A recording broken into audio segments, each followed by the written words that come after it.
So here's the part of the Kiss story that doesn't just feel fast. It feels unfinished. Like something started, accelerated, and then disappeared before anyone had time to understand what they were actually looking at. Because in the space of a few months, not years, not even a full touring cycle, but months, Kiss found a new guitarist, recorded a major album with him, presented him to the world as part of the future, and then removed him almost as quickly as he arrived. And if you stay at the surface level, you're given a reason that sounds clean, almost clinical, something that wraps the entire situation in a way that feels easy to accept. He got sick. He couldn't play. That's it. But the deeper you go into this moment, the more that explanation starts to feel like a simplification, not a lie necessarily, but not the full picture either. Because what happened with Mark St. John wasn't just about health, it was about timing, structure, control, and a band that had already evolved into something far less forgiving than it used to be. To understand why Mark St. John didn't last, you have to understand what Kiss had already become by the time he walked in. Because this wasn't the same band that built its identity in the 1970s. This wasn't four personalities trying to find balance through chaos. This was a band that had already gone through internal fractures, lineup instability, financial recalibration, and a slow but very deliberate shift toward control.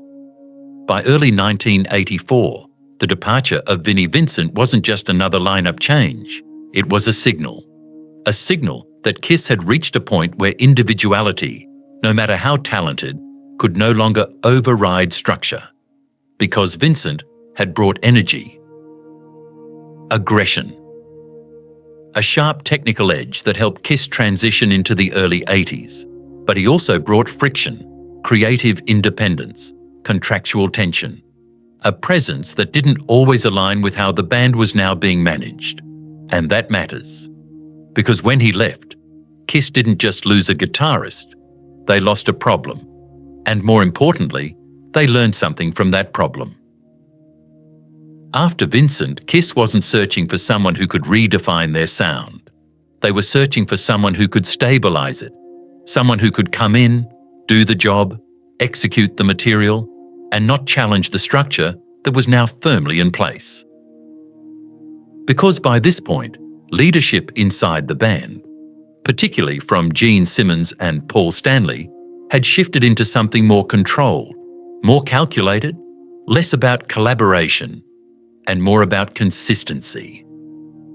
And this is where Mark St. John appears, not as a personality the audience already knew, not as someone with a strong identity tied to the band's history, but as a guitarist whose profile matched exactly what Kiss thought they needed at that moment: technical, precise, fast, someone who could execute complex guitar work without hesitation. He wasn't walking into Kiss as an equal. He was stepping into a defined role, and that distinction becomes important very quickly, because roles can be replaced. When Mark St. John joined Kiss, he signed a 5-year contract, and that detail, more than almost anything else in this story, tells you what Kiss had become. Because bands built on chemistry don't lock members into long-term structures immediately, but organizations do. And Kiss, by 1984, was operating much closer to an organization than a traditional band, where expectations were clear, where performance wasn't just artistic, it was operational, and where failure to meet those expectations had consequences. So when Kiss moves into recording Animalize, what you're seeing on the outside is a band pushing forward, but what's happening underneath is something more fragile. Because Mark St. John isn't entering a relaxed environment where ideas can develop naturally. He's entering a system that already knows what it wants. And that system requires precision, not just in playing, but in behavior, in attitude, in how a guitarist fits into the broader structure of the band. Inside the studio, the tension doesn't explode.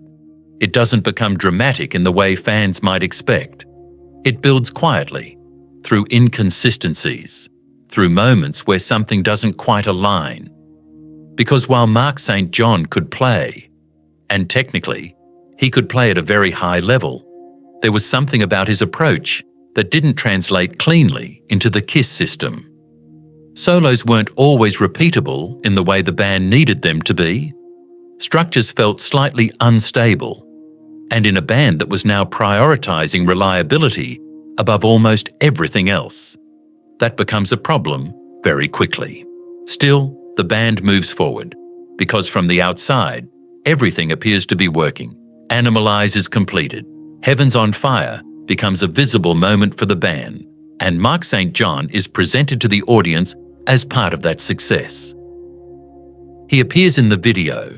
He's positioned as the new guitarist, the next chapter in the band's evolution. And for a moment, it looks like the transition has worked. But inside the band, there's already an awareness. Something isn't fully connecting. Something isn't settling into place the way it needs to. And this is where the difference between perception and reality becomes critical. Because fans see a new guitarist, but the band sees a potential instability. Then comes the moment that shifts everything. The diagnosis, reactive arthritis, a condition that affects the joints, the hands, the very thing a guitarist depends on. And on the surface, this explains everything. It gives the band a reason, a clean narrative, a way to move forward without creating unnecessary conflict. Because when you look closely at the timeline, when you slow it down instead of accepting it at face value, something doesn't quite line up. The issues in the studio, the internal friction, the uncertainty about fit, all of that existed before the health problems became the official explanation. And that's where this story becomes more layered, because Mark St. John himself would later suggest that the arthritis wasn't the entire truth. Not that it didn't exist, but that it became a convenient way to explain something more complicated. Because at this point in KISS history, the band isn't adapting to individuals anymore. Individuals are expected to adapt to the band. And when that adaptation doesn't happen, the system doesn't bend. It replaces. And nothing makes that clearer than what happens next. Because when Mark St. John finally steps onto the stage, it isn't the beginning of a long run. It's the final confirmation of a problem, a partial performance, then a full show, then another, and then nothing. Think about that for a second. Not months, not tours, days. And when a tenure is that short, it tells you something wasn't just wrong. It tells you it couldn't be fixed. By early December 1984, Mark St. John is gone, not through a dramatic announcement, not through a public conflict, but through a decision that feels almost procedural. Because by this point, KISS had already learned how to move forward, without slowing down, without hesitation, without looking back. And this is where the story shifts from what happened to what it means. Because Mark St. John's time in KISS isn't just a short chapter, it's a revealing one. It shows you exactly how the band was operating, what it valued, what it could tolerate, and what it couldn't. Because the uncomfortable truth is this: Mark St. John didn't fail in the way people usually think. He didn't collapse under pressure in a dramatic sense. He didn't create chaos that forced the band to react. He simply didn't fit. And in a system that had no room left for misalignment, that was enough. Because once you understand that, once you see how quickly the band moved, how efficiently they corrected what they saw as a problem, you start to realize this wasn't an accident. This was a process. And here's where the story becomes even more revealing. Because when Mark St. John was removed from KISS, nothing slowed down. No pause in momentum, no visible disruption, no sense that the band had just lost a key member. Because by that point, KISS had already positioned itself to operate without interruption. Because what happened next didn't feel like a reaction. It felt like a continuation, like the band had already anticipated this moment, like the system already had a backup in place. And when you look at how quickly the transition happened, it becomes clear this wasn't improvisation, this was preparation. If this had happened in the 1970s, it would have looked completely different. There would have been friction, public tension, visible cracks. Because back then, KISS was still built on personalities. But by 1984, those personalities had been reorganized, filtered, controlled. And that's the part that reframes Mark St. John's entire story. Because his exit doesn't feel like the end of something. It feels like the system correcting itself. And when a system corrects itself that quickly, it tells you something important. It tells you the individual inside that system was never fully secured to begin with. Because despite appearing in videos, despite playing on a major album, despite being introduced as the new guitarist, Mark St. John was never truly embedded inside KISS. He was positioned, but not anchored. And that gap between how things looked and how they actually functioned is where this entire story lives. Because from the outside, he was part of the band, but inside the structure, he was still being evaluated. Now this is where the Arthritis explanation becomes strategically important, because it allowed everything to happen, without creating a visible fracture. It gave the band a narrative that didn't require conflict, didn't require explanation, didn't require anyone to question the internal dynamics. And that matters, because KISS, by this point, wasn't just protecting its music, it was protecting its structure. And structure depends on stability, and stability depends on perception. But behind that perception, the reality was much more direct. Mark St. John didn't align with what the band needed, and when alignment fails inside a system like that, the system doesn't negotiate, it replaces. And that's exactly what happened, because once he was gone, there wasn't a transition period, there wasn't a slow adjustment, he simply disappeared from the forward movement of the band. And this is where the story becomes bigger than Mark St. John, because it forces you to look at KISS differently. Not as a band reacting to problems, but as a structure designed to eliminate them. Because by removing him that quickly, KISS established something very clear. There was no longer space for uncertainty, no longer space for inconsistency, no longer space for anything that didn't immediately work. Because when you look at his tenure through that lens, it stops feeling like a failed opportunity and starts feeling like a test that revealed exactly what the band would and wouldn't accept moving forward. But there's another layer to this, one that doesn't always get discussed, because behind the structure, behind the contracts, behind the system, there's still a person, a guitarist who stepped into one of the biggest rock bands in the world, and within months, was no longer part of it. And when something happens that quickly, it doesn't give you time to adjust. It doesn't give you time to recover inside the role.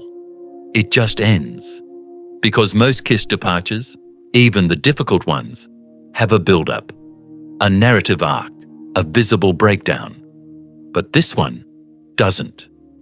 Mark St. John's time in KISS feels less like a chapter and more like a transition point, a moment where the band briefly shifted and then corrected back into alignment.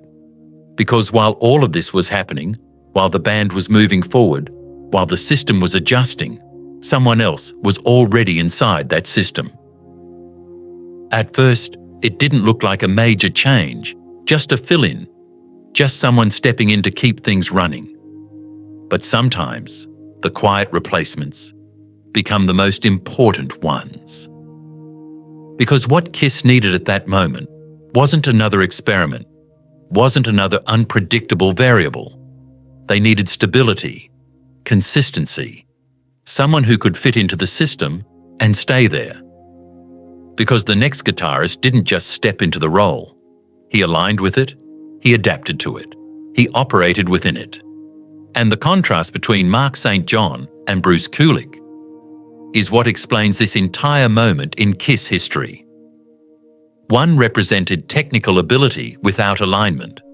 The other represented alignment without disruption. Because by 1984, Kiss wasn't looking for the most technically impressive guitarist. They were looking for the guitarist who could survive inside the system. And what happens next? What unfolds over the years that follow proves that this wasn't just a replacement, it was a shift into a new phase of stability. Because when you look back at Mark St. John through that lens, his story stops being confusing and starts becoming clear. He didn't arrive at the wrong time by accident. He arrived at the exact moment when Kiss could no longer accommodate someone like him.